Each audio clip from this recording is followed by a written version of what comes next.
Every day we open our doors and welcome millions of hungry people. But they're not just hungry for food. They're hungry for something that can make their lives healthier, easier, brighter, and a bit lighter. They're hungry to feel good, do well, and to go from anxiety to inspiration. So whether we manufacture, market, stock, check, deliver, or manage, we all try to make their experience as uplifting as possible. Just like Barney Kroger did when he brought together the butcher, the baker, dry goods, and produce all under one roof. We've always been about the value, convenience, and making customers' lives simpler. To lift them up, we keep our hands, hearts, and minds open so that we can be attentive to their needs and provide true Kroger hospitality and generosity. Because every time someone crosses our threshold, we get a fresh chance to make an emotional connection, lighten their load, and lift them up. It's a simple truth that our world is hungry for uplift. It's a universal need, as powerful as our need for food or fuel. That's why our purpose is to feed the human spirit. That is the mission statement of the Kroger Company, founded down here in in 1883 by Barney Kroger in downtown Cincinnati. Uh, Barney Kroger started to innovate in the grocery world by bringing everything from production to sales under one roof. Prior to that, all retailers would buy baked bread, the baker would cut it, and then it would come to the retailer, and then the retailer would just mark it up and resell it. At Kroger, the bread is baked by Kroger, the bread is packaged by Kroger, the bread is shipped by Kroger, sold by Kroger, presented by Kroger, etc. So the company was founded in 1883, starting down in Milford specifically. In 1983, Kroger merges with the Dillon's Company, uh, which acquired Dillon's, King Scooper's Fry City Market, and Gerb's City markets as well. 1999, Kroger has their largest mergers, this time with Fred Meyer, which also includes Food for Less, Ralph's, and QFC, which now makes Kroger the largest geographically spread grocery chain. Other mergers in 1999, 2001, 2014, and 2015 include the acquisition of Baker's, Harris Teeter, Roundy's, Pick and Save, Metro Markets, Mariano's, JC, and Owens Markets. The combination of all of these means that Kroger now covers nearly the entire country, operating out of 2,800 different stores in 35 different states. This means that Kroger sells to all demographics, it sells to the whole country, it sells to hundreds of millions of people every day.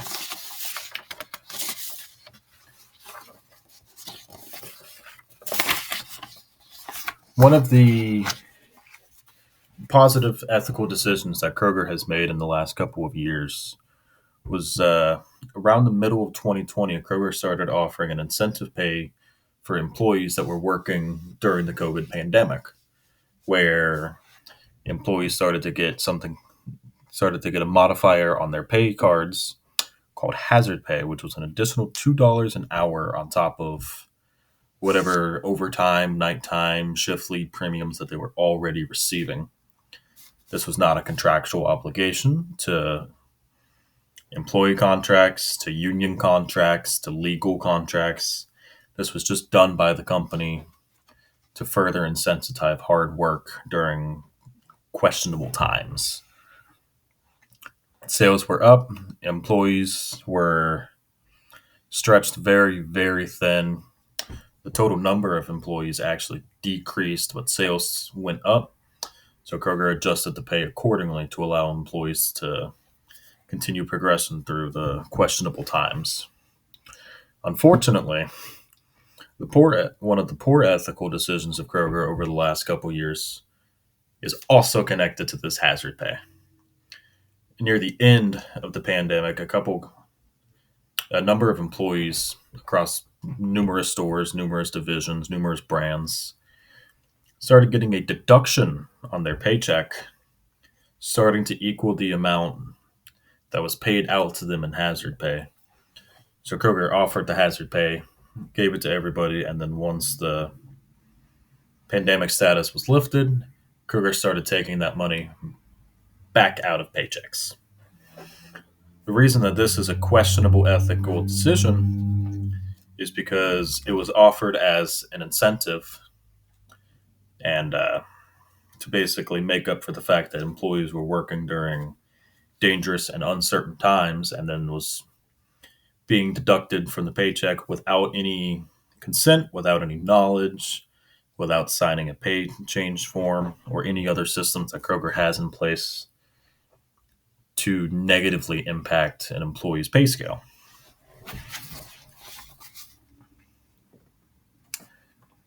One of the main marketing strategies employed by Kroger is their newest program, Fresh for Everyone. Fresh for Everyone means that everything in the store is the freshest and the highest quality products that can be sold. And a number of large stores have even gone as far as to move produce departments from the back of the store to the main entrance. So the very first thing customers are greeted with is fresh produce, nice variety of colors, nice ripe product right there. Very first thing. It's a very strong first impression. If you go in and you see assorted grocery items, you walk in and you see a big Coke display, you don't think that this is very fresh, it's mass produced. You walk in and you see a big orange display and there's apples just beyond that and then a wall of salads. All these items are fresh. They don't have long shelf lives. They have to get moved quickly. So that immediately gives a strong impression of very quick product times. Things are moving very quickly from production to customers. One of the other strong marketing things is Kroger's large variety of products. Obviously, Kroger sells all the name brands you can think of: Coke, Pepsi, Procter and Gamble items. There's also Kroger brand items. There's the generic Kroger brand. There's Private Selection, which is a step up. It's going to be slightly higher quality products at a slightly higher price. There's going to be Smart Way, which is uh, cheaper products, bulk products, discounted products, just generic, less flavor options, less quantity options, but overall lower prices. Kroger also has a newer line released in the last couple of years called the Mercado line, which is an inspired by tradition line, which is bringing authentic Hispanic ingredients into normal marketplaces. And this includes a variety of fruit flavored sodas and candies, extra thin cut red meat choices, specialty cheeses, corn flour sauces, toppings, desserts, Hispanic snacks, and etc.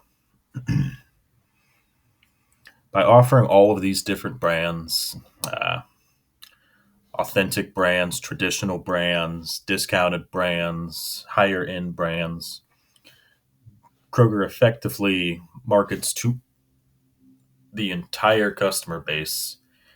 Anybody can get anything they need. A struggling family that doesn't have a lot of money to spend, or a chef looking to make a slightly higher quality meal for their restaurant can find everything that they need at Kroger. Kroger, being a retail company, buys products. The products come into house and then are resold at a marked up price. Kroger primarily operates as a brick and mortar style company, though there is delivery options and pickup options. Delivery options are offered through Kroger Delivery, Instacart, as well as other third party companies. This means that you can get groceries on the way home, you can order groceries in advance, you can have groceries delivered to your house. If you are on vacation, you can schedule groceries to be delivered to your house while you're on vacation so that when you come back, you have a fresh range of groceries and you don't need to worry about spending time shopping when you get back. The largest source of financial strife with Kroger right now is the proposed merger with the Albertsons company. Due to the Kroger has received backlash from the Federal Trade Commission because Buying Albertsons would essentially make Kroger a monopoly. They would control the majority of the market. This has created a large number of court fees, a large number of legal fees, and tons of litigation, and has greatly negatively impacted the Kroger budget. There was a period where Kroger shut down all non essential ordering for stores. So, no supplies outside of legally required or bare essentials could be ordered. Stores could order cleaners, baler wire, and packaging products. Cook bags were not available. Those are a convenience item. Reusable bags are a convenience item. Those were not able to be ordered. Paper bags were not able to be ordered. All of this because so much money was being pumped into these legal fees and into these court hearings over the proposed merger.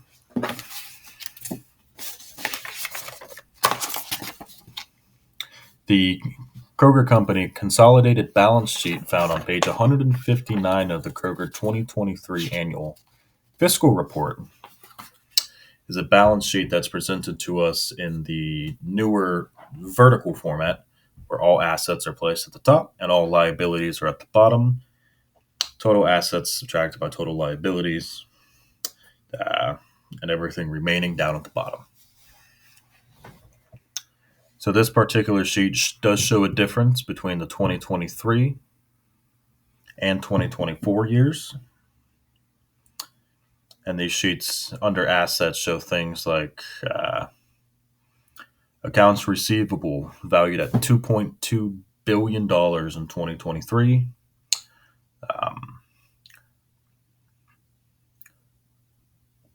Production equipment valued at just over $24 billion in 2023, and all other types of assets, totaling just shy of $50 billion in the 2023 fiscal year.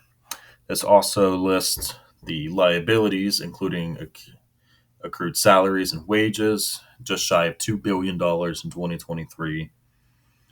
Operating lease liabilities, just shy of $700 million.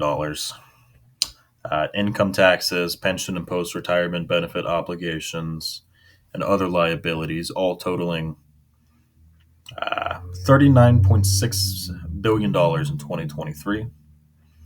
It also lists share owners' equity, accumulated earnings, non-controlling interest, the number of shares in the company. What this shows us is between fiscal years, there is a very slight increase in total assets, as well as a slight decrease in total liabilities. As of January 28th, 2023, Kroger held $49.6 billion in assets. February 3, 2024, Kroger holds just over $50.5 billion in assets. And between January of 2023 and February of 2024, Kroger total liabilities dropped by about $1.3 billion. So what all of this shows us is that Kroger is one of the largest grocery chains on the planet. They are one of the largest grocers in the country.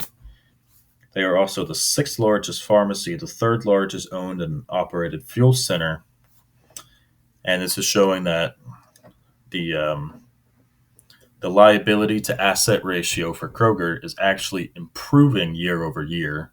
Total assets is going up. That's total money coming in is increasing. Total liabilities, that's money going out, is decreasing. So Kroger is making more money on what they are investing now versus what they were investing in the past. All of this allows Kroger to effectively serve an enormous customer base, offer a wide variety of products, and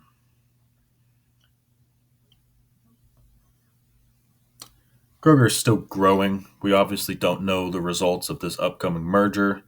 It's going to be a couple more months or maybe even a year before we know that. But as Kroger goes forward, we are going to continue to try to feed to human spirit and continue our track to end hunger through our zero hunger and zero waste programs.